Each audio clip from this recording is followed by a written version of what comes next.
Ya sangat bagus ya, jadi kecelakaan itu turun, fatalitas korban ya itu 19,8%. Jadi hampir 5.512 fatalitas korban orang meninggal bisa kita tekan dari tahun 2024 ke 2025. Baik, terima kasih rekan-rekan media. Situasi arus lalu lintas cukup terkendali, baik di jalan tol, termonitor di arteri juga demikian, di tempat-tempat penyeberangan juga cukup kondusif, termasuk juga yang sedikit agak ada kepadatan tetapi terurai dengan baik adalah di tempat-tempat wisata. Sampai saat ini yang sudah keluar dari Jakarta sudah 70%, jadi 2.032.000 kendaraan. Maka dari itu Korlantas Polri dan jajaran dalam rangka Kamsel Tipcarantas tentunya akan menyiapkan arus balik. Arus balik diperkirakan mungkin tanggal 1 ya, arus balik pertama. Nanti akan kita lihat setelah perayaan tahun baru, kami memprediksikan arus balik pertama kemungkinan tanggal 1. Demikian juga kami juga persiapkan pengamanan tahun baru. Di samping itu juga tentunya dengan stakeholder kita persiapkan rencana arus balik yang kedua, itu tanggal 4. Ini sudah kita persiapkan langkah-langkah strategi daripada cara bertindak. Kalau misalkan terkait persiapan pengamanan tahun baru itu sendiri, Bapak sesuai dengan 4 klaster ya, salah satunya tempat-tempat yang digunakan untuk merayakan tahun baru, seperti DKI itu ada pelarangan pesta kembang api, termasuk di Bali. Kemarin saya berkunjung di Bali. Moga-moga tempat-tempat yang menjadi lokasi kita sudah mempersiapkan secara optimal, secara kolaboratif untuk dilakukan pola pengamanan.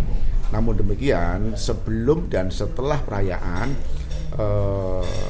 rekayasa lalu lintas tetap kita kelola dengan baik. Jadi kalau di Polda Metro kemarin laporan hampir 800 personel Polantas yang akan dilibatkan dalam pengamanan tahun baru, buka tutup, termasuk juga pengalian arus juga dilakukan, termasuk juga kota-kota lain. Tentunya kita monitor melalui posko kilometer 29. Himbauannya mungkin Pak?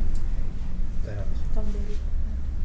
Himbauan kepada pengguna jalan, khususnya yang mungkin arah ke Jakarta termasuk juga keluar Jakarta, tentunya harus hati-hati karena semakin tidak terlalu banyak kendaraan itu overspeed biasanya.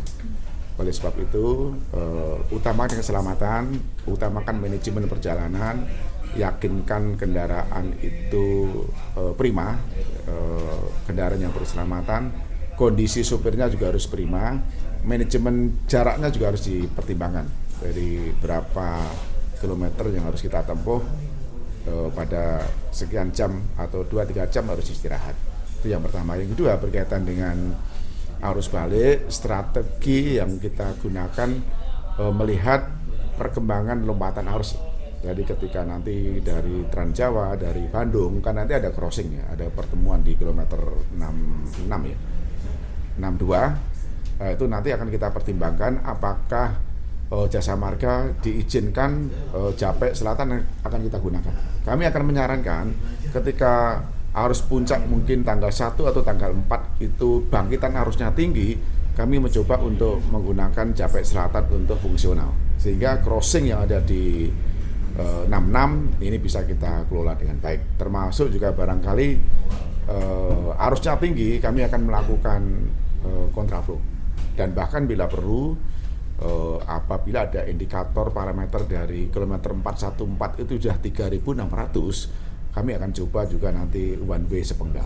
Nanti yang kita lihat, yang jelas kita sudah siap merencanakan pengamanan baik arus balik termasuk juga malam tahun baru yang segera akan kita laksanakan.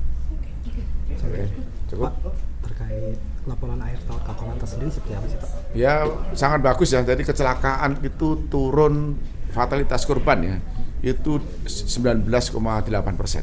Jadi hampir 5.512 fatalitas korban orang meninggal bisa kita tekan dari tahun 2024 ke 2025. Nanti saya laporkan lebih lanjut, oke? Terima kasih Pak.